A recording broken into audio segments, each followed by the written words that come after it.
todos. Estamos começando mais um painel do Case Startup Summit e dessa vez é para falar de investimento e Venture Capital no Brasil. Meu nome é Silvia Bassi, eu sou diretora editorial da The Shift, uma startup de mídia que escreve sobre ruptura, e comigo aqui tem duas figuras muito geniais, que é o Humberto Matsuda, da Matsuda Invest, e a Ana Paula Wave Pérez, da WP Capital.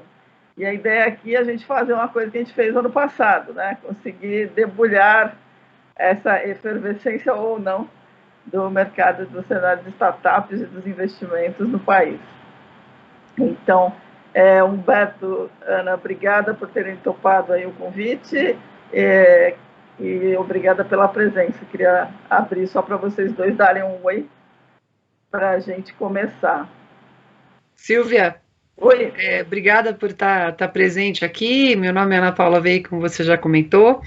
A gente trabalha aqui na WP Capital 3 pilares principais, que é a parte de placement agent para os venture capitals, ou seja, a gente capta recurso para os venture capitals, a gente faz o segundo pilar, assessoria financeira, operações estruturadas, e a parte de dívidas, e a parte de M&A, no geral, para as startups e para as empresas. E a gente, como terceiro pilar, a gente faz a parte de inovação corporativa. Estamos muito felizes aí, estamos sempre acompanhando o pessoal de Venture Capital e sempre ajudando e colaborando com o ecossistema.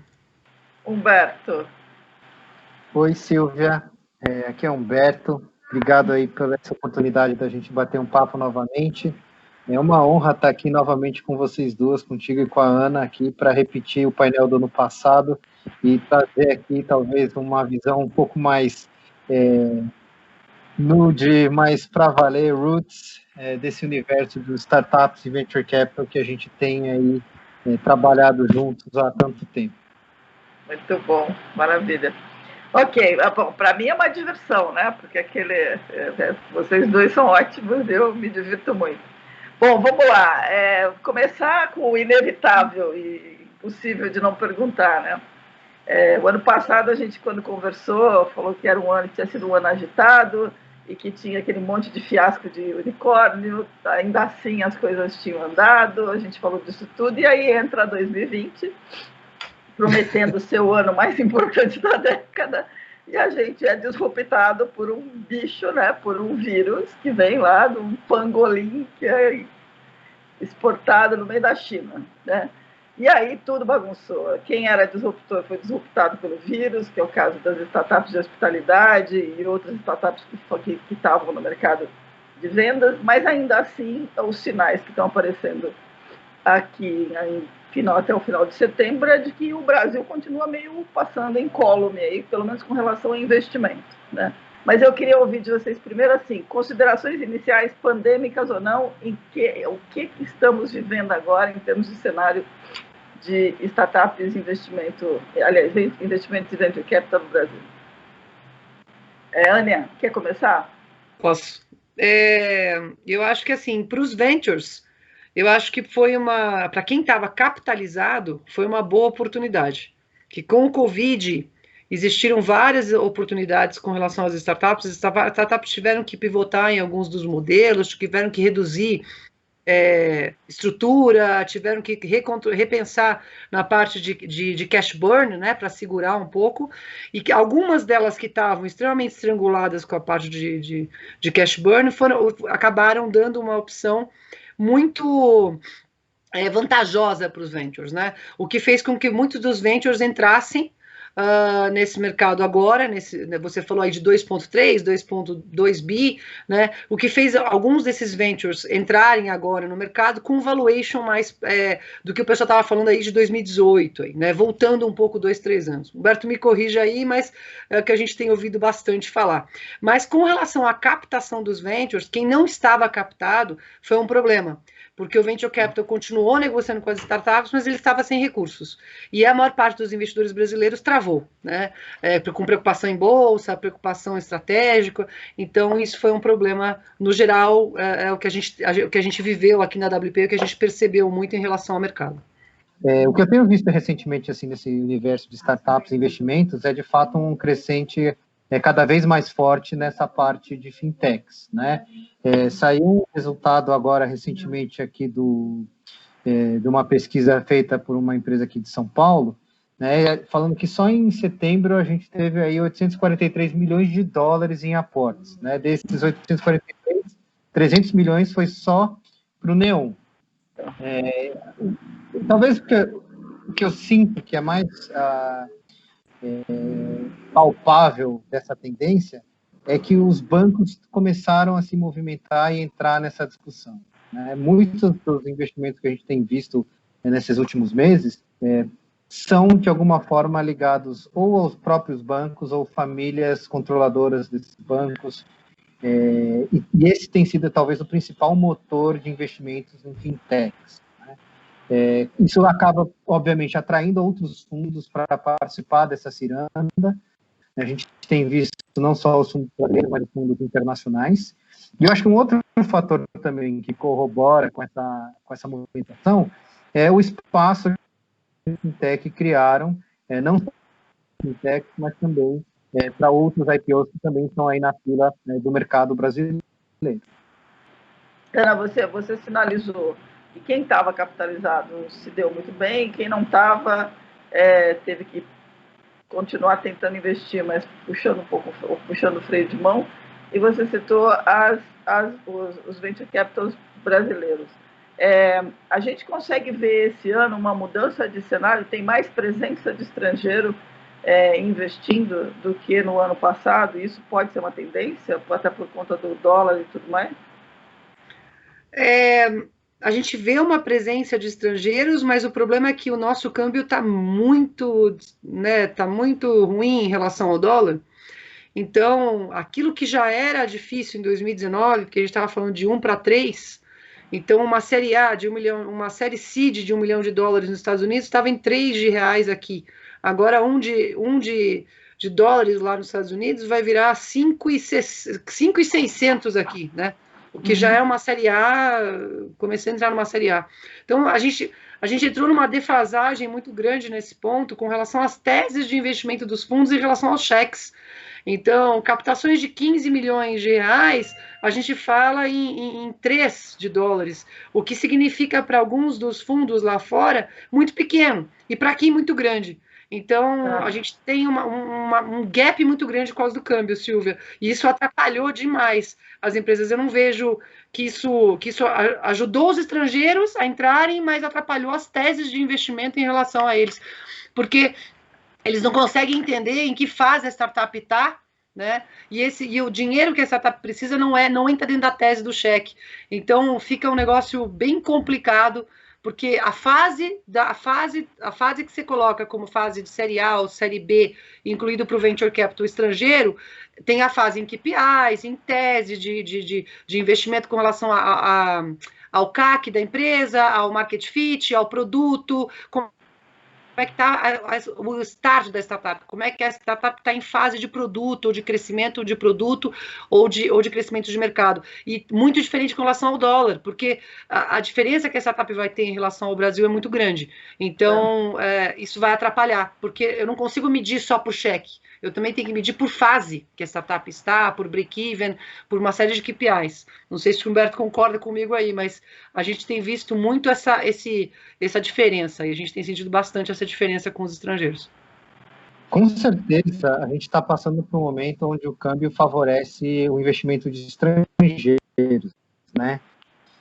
Eu acho que a gente tem acompanhado um processo aí de dinheiro brasileiro que estava lá fora voltando para entrar em startups aqui. Eu acho que esse também é um movimento bastante forte.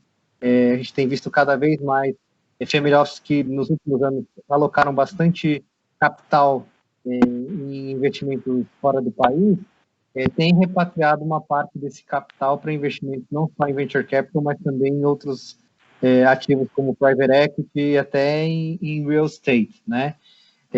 Uma coisa também interessante que a gente vê com essa questão do câmbio é um interesse grande de pequenos fundos que tradicionalmente se viam como muito pequenos para investir no Brasil, fundos de fora, do Vale do Silício, de Israel, se sentindo agora mais confortáveis, né? Porque o dinheiro deles tem uma força maior e consegue ser mais representativo, né?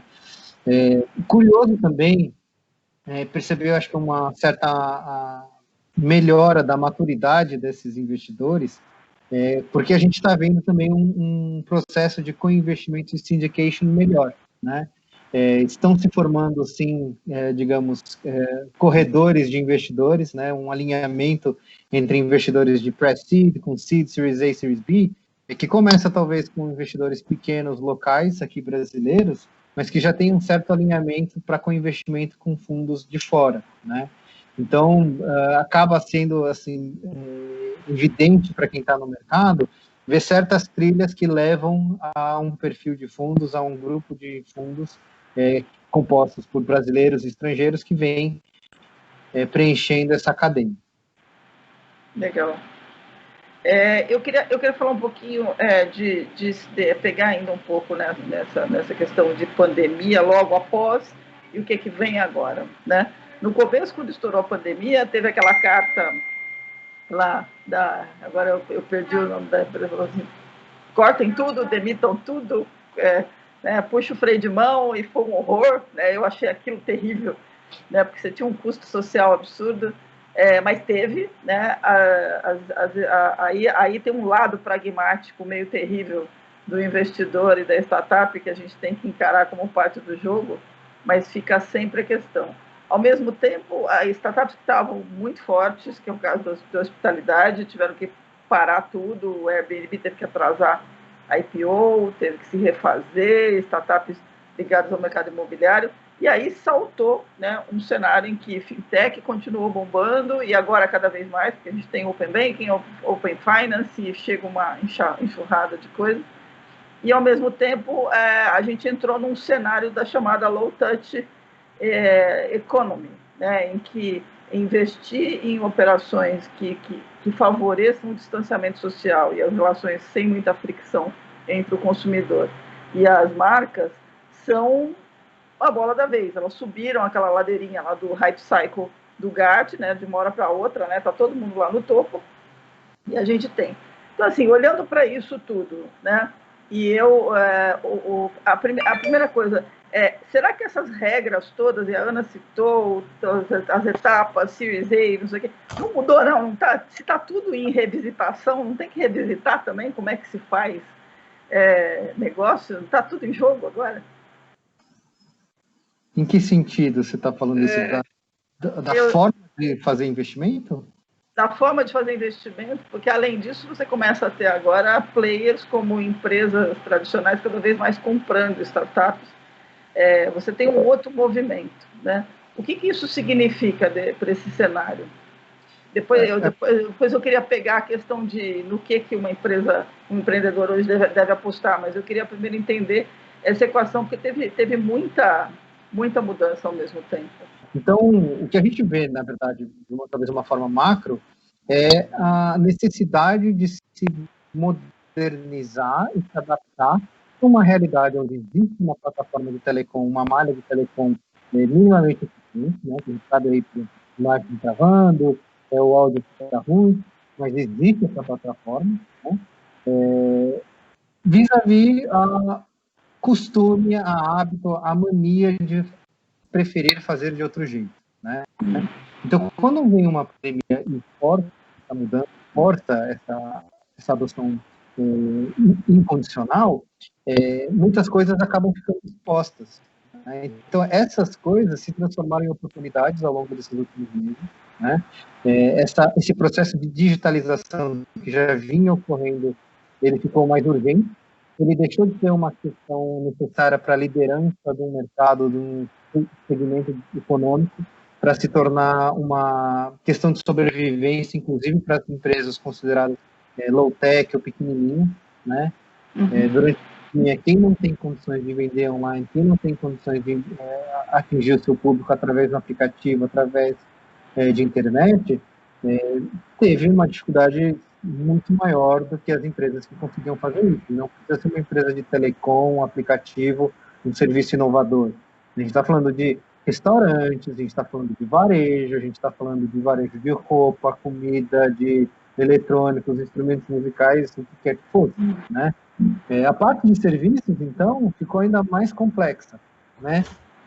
Então, essa pressão fez com que talvez fintechs, empresas meio, para que empresas offline cheguem no online, tivessem uma performance estelar, né? Talvez a economia como um todo esteja, com certeza, num saldo muito aquém do que poderia estar.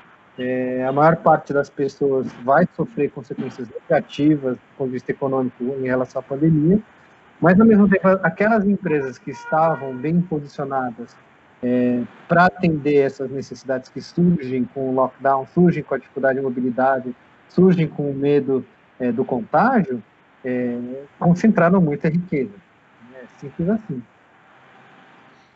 As empresas que estavam preparadas para isso, elas subiram de maneira absurda, né? Elas tiveram um alto crescimento de renda, de receita, e as que não estavam preparadas perceberam, como o Humberto mesmo falou, o negócio do caso da telemedicina, foi algo que automaticamente foi obrigado a se colocar em legislação, foi se obrigado a conversar com associações, né? Você pega o CRM aprovou a telemedicina 2 meses depois aí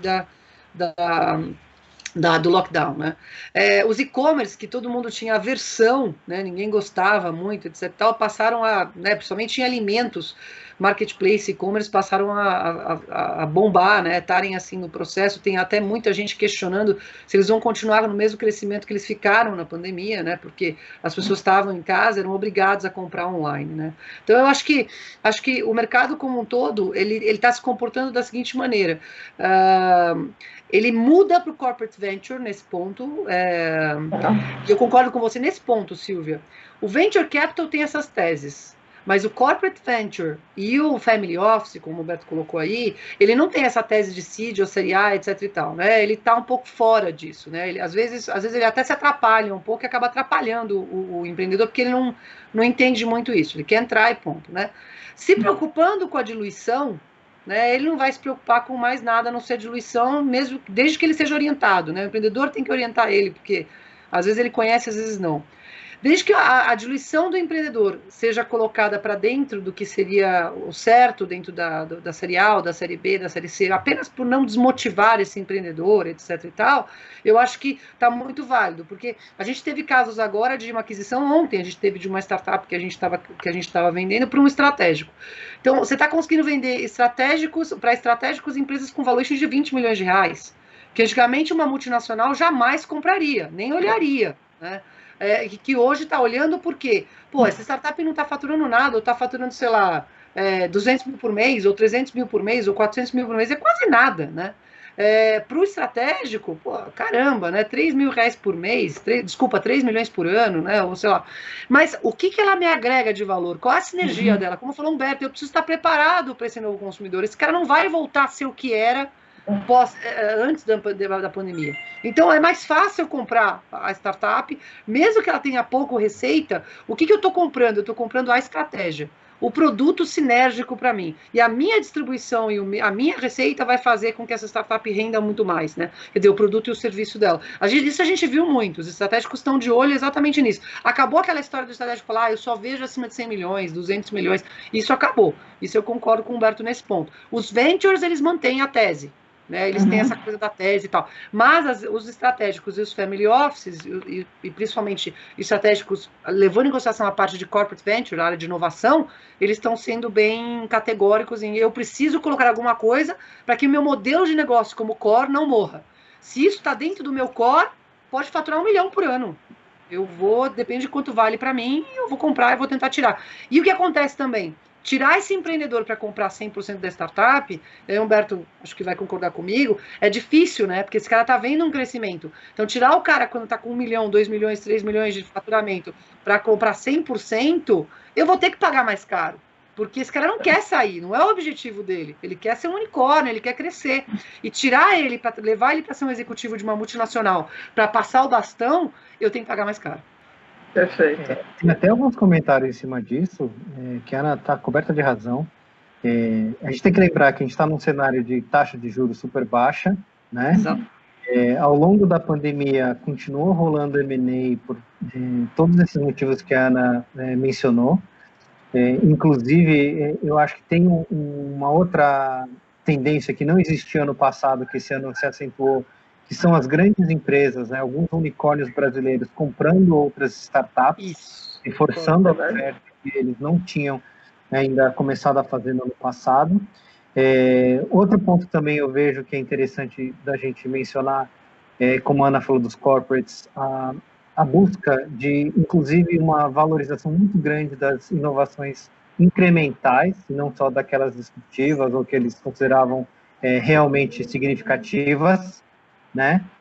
Outro ponto que eu também achei bastante interessante ao longo desses últimos meses é ver a quantidade de fundos de venture capital novos vindo ao mercado, começando a captar, né? Toda razão. Acho que ao longo desses últimos praticamente 15, 20 anos de venture capital no Brasil, eu nunca vi tantos fundos surgirem ao mesmo tempo, e curiosamente num cenário de pandemia, de lockdown, onde está todo mundo preocupado com o que fazer com o dinheiro, né? E talvez uma outra cereja desse ecossistema, assim, desse bolo que a gente está montando aí, é ver quanto surgiu de infoprodutos ensinando as pessoas a investirem, tanto em bolsa, como também tem surgido para investir em startups e etc. Né? Sem entrar no mérito do conceito, né? O que a gente tem, na verdade, é uma pressão muito grande para abrir espaço para o investidor pequeno entrar em crowdfunding, que mudou, inclusive, a legislação recentemente, né, para aumentar o cheque para as startups com perfil já até um pouquinho maior. Vem sendo trabalhado nesse mercado de maneira bastante interessante, não só pelos reguladores, mas também pelos próprios players. Tem surgido novas plataformas, etc. Né? Então, talvez ainda seja cedo para a gente falar o que aconteceu durante a pandemia, porque sei lá quanto tempo ainda mais a pandemia vai durar. Eu sou da turma que acredita que ainda demora, mas essas tendências, elas não voltam atrás e não acaba a pandemia, vai voltar atrás ou diminuir o ritmo. Né? Os bancos já sentiram o calor, já se arrependeram por que eles deixaram de fazer no passado. As grandes empresas, as grandes startups vão começar um processo de aquisição de startups menores, vai ter um acentuamento do processo de M&A. O Brasil está barato porque o dólar não tem perspectiva de cair, então vai ter dinheiro estrangeiro entrando para buscar essas oportunidades, né? Então, isso eu espero, como um entusiasta da economia brasileira, da inovação brasileira, que sejam tendências que as pessoas aprendam a conviver e tirem proveito disso. O Brasil pode se beneficiar, sim, de uma série de oportunidades que vão reforçar a economia brasileira. Se a gente conseguir converter esse potencial econômico em economia real, em resultado, isso com certeza vai ajudar a gente a enfrentar melhor a crise, reduzir o desemprego e aumentar, talvez, a riqueza do país como um todo. Quem está do outro lado, quem está tentando empreender ou começando a empreender agora, esse cenário, no que ele é bom e no que ele é ruim? Onde é que estão as oportunidades, onde é que estão os pitfalls para você navegar?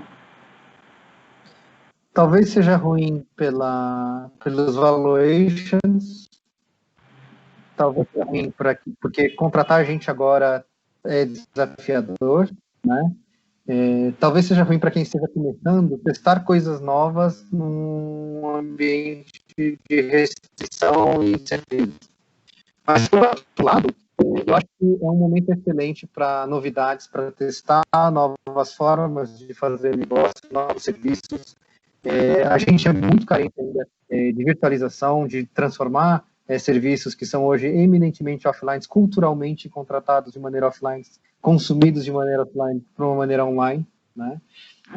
Significa que você não precisa de um super time de desenvolvedores, de um CTO caríssimo para desenvolver o seu produto ou serviço.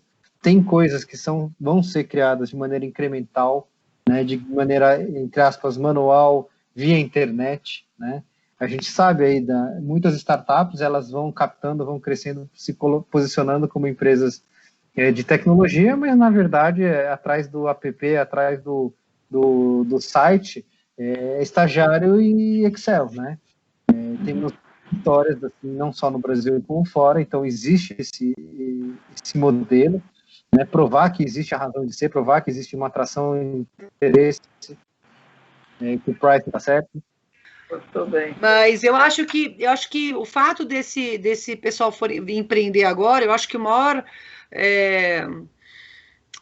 o maior desafio é a parte da POC, da prova de conceito, né? Porque ele vai querer trabalhar num networking para poder conversar com alguma empresa que ele tenha parceria para poder testar o produto. Acho que esse é o maior desafio. Mas se ele já for conhecido, Silvio, já tiver um networking relevante, né, for alguém de confiança dele, acho que ele não vai ter problemas. O maior problema é se ele quiser começar. Eu tive agora 2 startups que entraram em contato com a gente há pouco tempo atrás, que eles estavam querendo fazer o market fit, né? Então a gente teve 2 agora essa época que estavam entrando em anjos. Os anjos, inclusive, o grupo de anjos estão mega animados, mas a gente tem um desafio com os anjos que eu percebi nesse mercado agora nos últimos 6 meses, que eu fiquei um pouco até estranhei um pouco. Eu entendo do lado do investidor, entendo do lado do anjo, mas acho ruim para o empreendedor, tá?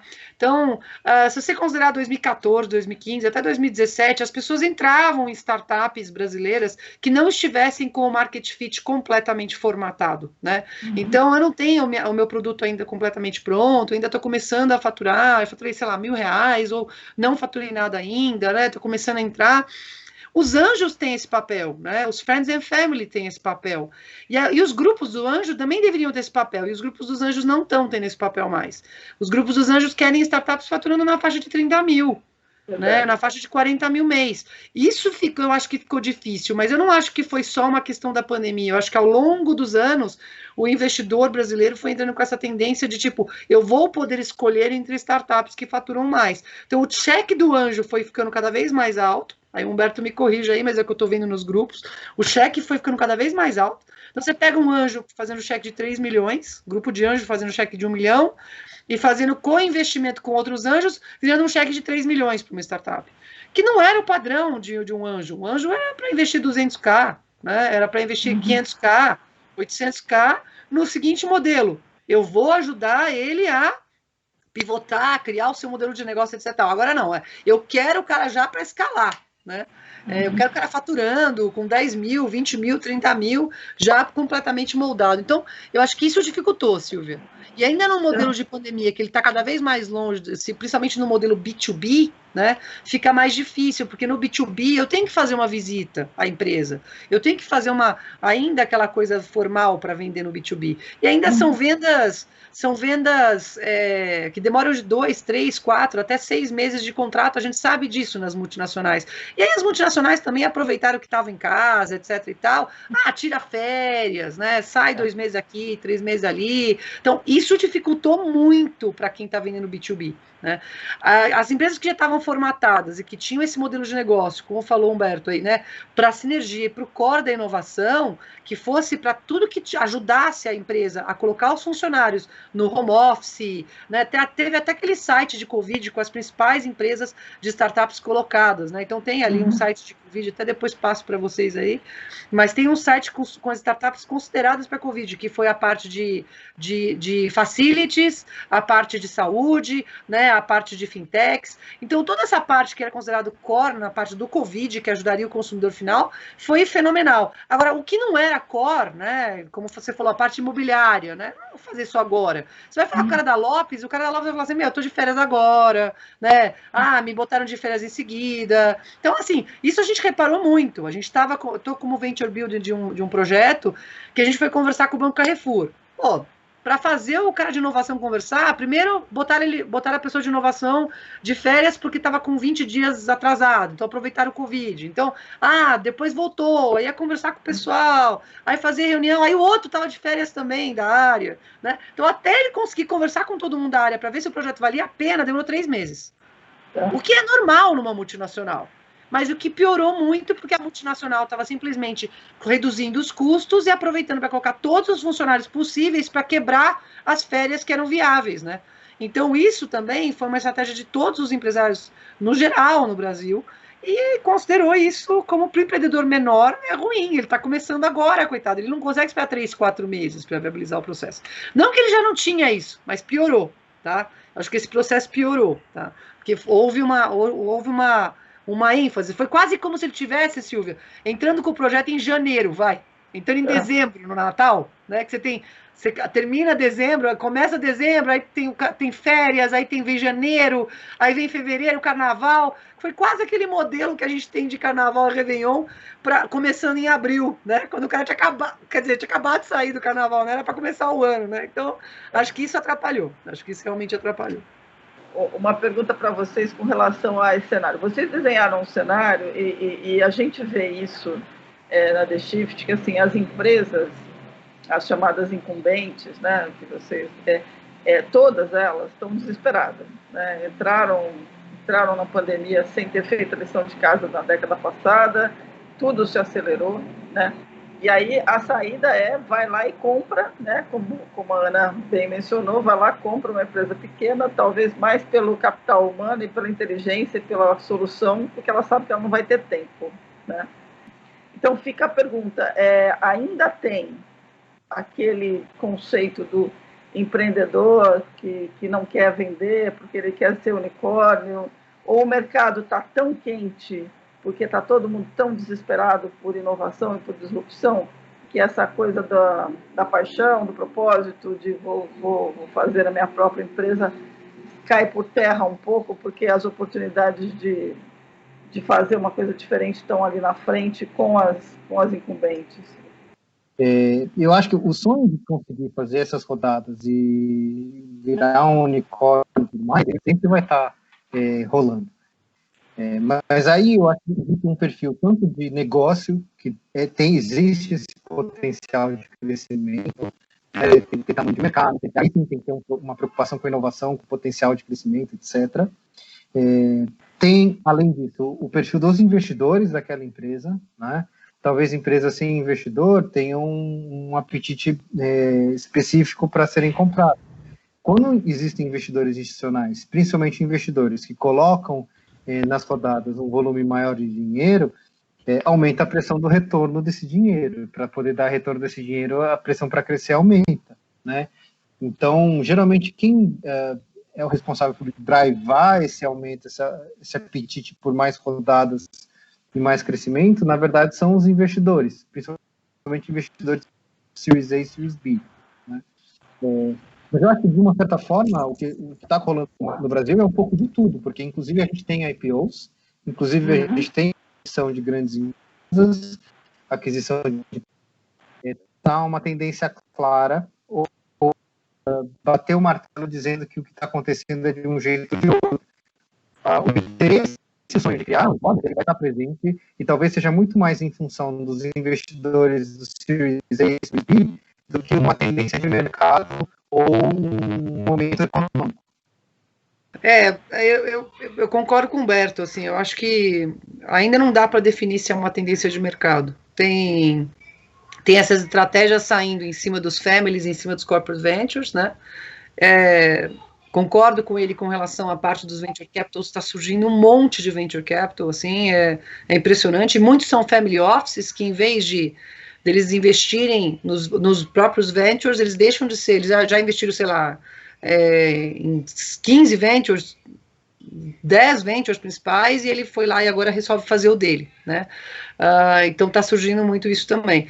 Mas eu acho que o mercado está... para quem tem o venture capital, a regra ainda está dada, e quem está mudando um pouco mais, está crescendo os cheques, está se aproveitando de valuation, normal, né? Como qualquer mercado financeiro faria isso, os bancos também fazem isso, aumentaram as taxas, independente do CDI estar 2,25 ao ano, a gente está falando de taxas de bancos em cima de 10, 12, né? Você não está conseguindo uma taxa menor do que isso para um financiamento. Então, acho que é a mesma coisa, e inclusive, assim, colocando num paralelo, acho que a gente nem explorou um pouco isso, mas foi muito utilizado a parte dos venture debts, agora, né, no mercado de pandemia.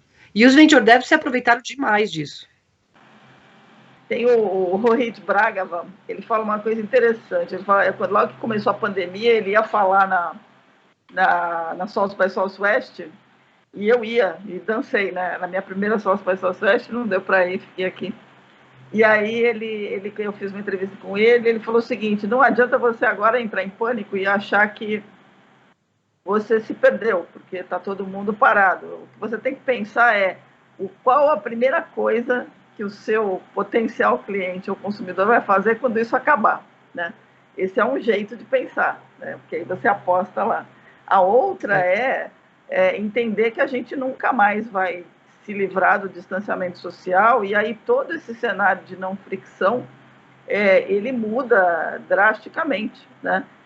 Tem aquela empresa da Europa chamada Board of Innovation, que soltou o conceito do Low Touch Economy. Eles têm uma planilha que eles vão colocando todas as startups que pivotaram e para onde foram os pivôs pós-crise, né? E assim, você tem exemplos muito interessantes e você tem exemplos muito loucos, como uma empresa, acho que da Dinamarca, que fabricava capota de carro de lona e que pivotou para fabricar body bags por causa da pandemia. Quer dizer, é o terror do terror, mas é um lado meio pragmático da coisa, né?